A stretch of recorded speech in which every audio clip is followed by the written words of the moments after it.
Assalamualaikum warahmatullahi wabarakatuh kepada semua anak murid Ustaz tahun 4. Hari ini kita akan sambung pembelajaran pendidikan Islam di bawah bidang sirah, tajuk dakwah Nabi Muhammad SAW. Okey, kali ini kita akan belajar tentang apa itu dakwah, pengertian dakwah. Kemudian kita akan tengok bagaimana cara Nabi berdakwah. Okey, baik. Tengok dalam buku teks ini, maksud dakwah. Ustaz ambilkan terus apa itu maksud dakwah. Kalau kamu ada buku teks, kamu tengok buku teks kamu, ambil pembaris, pensel, garis perkataan maksud dakwah di sini. Okey, dalam petak sini, di atas sini, tengok baris yang keempat. Dakwah bermaksud menyeru dan mengajak umat manusia untuk beriman dan taat kepada Allah Subhanahu Wa Taala serta kembali ke jalan yang benar. Sekali lagi ulang, dakwah bermaksud menyeru dan mengajak umat manusia untuk beriman dan taat kepada Allah Subhanahu Wa Taala serta kembali ke jalan yang benar. Itulah maksud dakwah. Okey, bagaimanakah cara Nabi berdakwah? Nabi Muhammad SAW berdakwah di Mekah. Okey, Nabi lahir di Mekah, kemudian Nabi disuruh oleh Allah, diperintah oleh Allah untuk berdakwah. Jadi macam mana cara Nabi berdakwah? Nabi berdakwah secara sulit, sembunyi-sembunyi dulu. Selama mana? Selama 3 tahun. Okey. Nabi berdakwah secara sulit, sembunyi-sembunyi selama 3 tahun. Okey, baginda berdakwah, Nabi Muhammad SAW berdakwah kepada secara sulit ni kepada kaum kerabat dulu yang terdekat. Kemudian sahabat-sahabat yang terdekat. Kaum kerabat dan sahabat rapat yang terdekat. Setelah itu, barulah Nabi Muhammad SAW diperintahkan oleh Allah untuk berdakwah secara terang-terangan kepada semua manusia. Okey. Baik. Bagaimanakah cara Nabi berdakwah? Kita tengok tengok dalam petak ni, tahukah anda?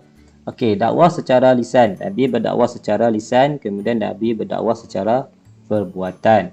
Okey, kita tengok cara Nabi berdakwah secara lisan macam mana. Lisan ni maksudnya bercakap lah. Nabi berdakwah secara nasihat, memberi nasihat, kemudian memberi tazkirah, kemudian berdialog, kemudian Nabi bercerita kepada orang, kemudian berdebat. Ini cara Nabi berdakwah secara lisan. Memberi nasihat, tazkirah, berdialog, bercerita, berdebat. Kemudian bagaimana pula cara Nabi berdakwah secara perbuatan? Nabi berziarah, pergi ziarah. Kemudian Nabi memberikan hadiah.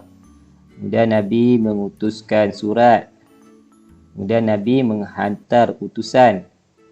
Kemudian Nabi juga berakhlak mulia. Ini adalah cara berdakwah Nabi secara perbuatan. Okey ya. Cara Nabi berdakwah secara lisan, kita tengok nasihat, memberi nasihat, tazkirah, dialog. Dialog ni Nabi berdakwah maksudnya secara terang-terangan lah berdialog. Okey. Bercerita, sama juga berdebat juga. Nabi berdebat dengan orang kafir musyrikin secara terang-terangan. Okey, secara sulit macam mana Nabi berdakwah secara sulit? Memberi nasihat kepada kaum kerabat yang terdekat, memberi tazkirah, kemudian bercerita kepada kaum kerabat terdekat, kemudian Nabi pergi ziarah kaum kerabat terdekat, memberikan hadiah. Okey, kemudian Nabi mengutuskan surat. Nabi mengutuskan surat ni, mengutuskan surat kepada pemimpin-pemimpin negara lain. Nabi berdakwah secara terang-terangan. Kemudian menghantar utusan.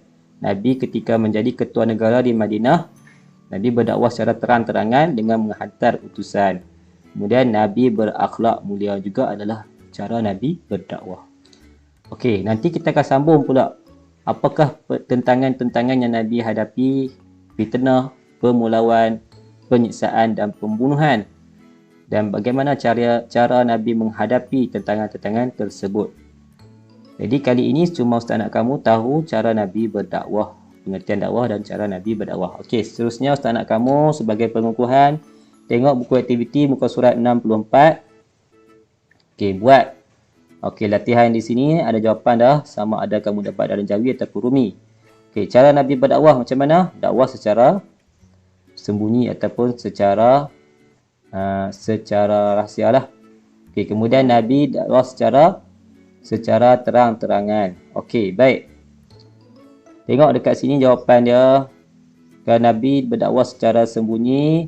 Okey, macam mana? Berdebat, kemudian buat apa lagi? Dekat di sini boleh pilih kamu. Bertazkirah ke, memberi hadiah ke. Okey, kalau dakwah secara terang-terangan, Nabi buat apa? Mengutuskan surat. Dekat buku teks tadi ada tulis tu, kamu tengok dekat situ, mengutuskan surat. Nabi buat apa lagi? Berziarah, menghantar utusan, berdialog. Okey, itu kamu tulis di sini, pilih di sini. Okey, siapkan latihan ni, nanti hantar kepada ustaz. Okey, teruskan usaha kamu, jaga diri baik-baik. Assalamualaikum warahmatullahi wabarakatuh.